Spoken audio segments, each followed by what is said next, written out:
पुन्हा एकदा आपले प्रतिनिधी रणजित माजगावकर आपल्यासोबत जोडले गेलेत। रणजित, आताची लाईव्ह दृश्य दिसत आहे, त्यामध्ये कोरटकरला मोठ्या पोलीस बंदोबस्तात नेण्यात येत आहे आणि त्याच वेळी शिवप्रेमी त्याच्यावर हल्ला करताना पाहायला मिळतात। नेमकं काय घडलंय?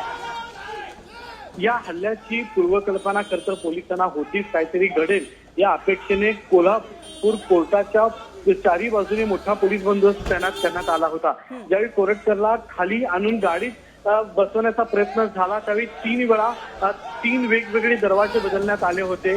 समोर नागरिकांचा रोष बघून पुन्हा कोरटकरला आत नेण्यात आलं होतं, पण शेवटी आता जेव्हा 3 दिवसाची कोठडी सुनावली त्यावेळी त्याला घेऊन जाण्यासाठी बाहेर आणलं, त्यावेळी 2 ते 3 शिवभक्तांनी कोरटकरच्या अंगावर जाऊन जाण्याचा प्रयत्न केला, त्याला मारहाण करण्याचा प्रयत्न केला। तसेच पोलीस गाड्यांवर देखील लाथा मारत जय शिवाजी जय भवानीचा जयघोष त्यांनी केलेला आहे आणि कोरटकरांचा निषेध नोंदवत जोरदार घोषणाबाजी या ठिकाणी केलेली आहे। सध्या पोलिसांनी या दोन्ही कार्यकर्त्यांना ताब्यात घेतलेलं आहे आणि सध्या ते पोलीस ठाण्याच्या दिशेने सध्या निघून गेलेले आहेत।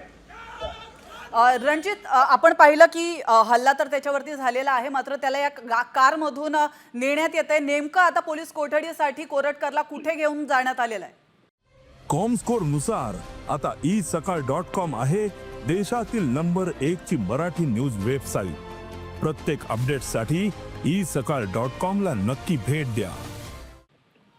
कोरटकरचा गुन्हा नोंद झाल्यानंतर कोल्हापूरच्या जुना राजवाडा पोलीस ठाण्यात खरं तर इंद्रजित सावंत यांनी पहिली तक्रार दाखल केली होती। त्यामुळं कोरटकरला सकाळी तेलंगणातून जेव्हा आणलं त्यावेळी त्याला जुना राजवाडा पोलीस ठाण्यातच आणलं होतं। आता कोरटकरला जुना राजवाडा पोलीस ठाण्यात सध्या घेऊन जातील आणि त्या ठिकाणी त्याची 3 दिवस चौकशी करण्यात येणार आहे।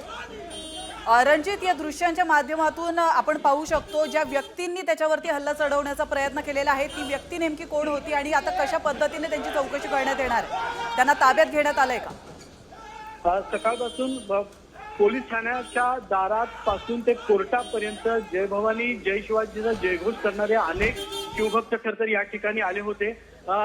कोर्टाच्या पाठीमागे सुद्धा काही शिवभक्त थांबले होते, ते फक्त या संधीची वाट बघत होते की काय असं आपल्याला म्हणता येईल। आणि जेव्हा कोरटकरला बाहेर आणण्यात आलं त्यावेळी हे शिवभक्त आहेत यांनी हा हल्लाबोल केलेला आहे आणि जोरदार घोषणाबाजी त्यांनी सुरुवातीला केलेली आहे। तसंच कोरटकरवर धावून जाण्याचा प्रयत्न केलेला आहे। सध्या त्यांची ओळख इतकीच आहे की ते दोघेही शिवभक्त आहेत। पोलीस तपासामध्ये त्यांची नावं सध्या सिद्ध होती।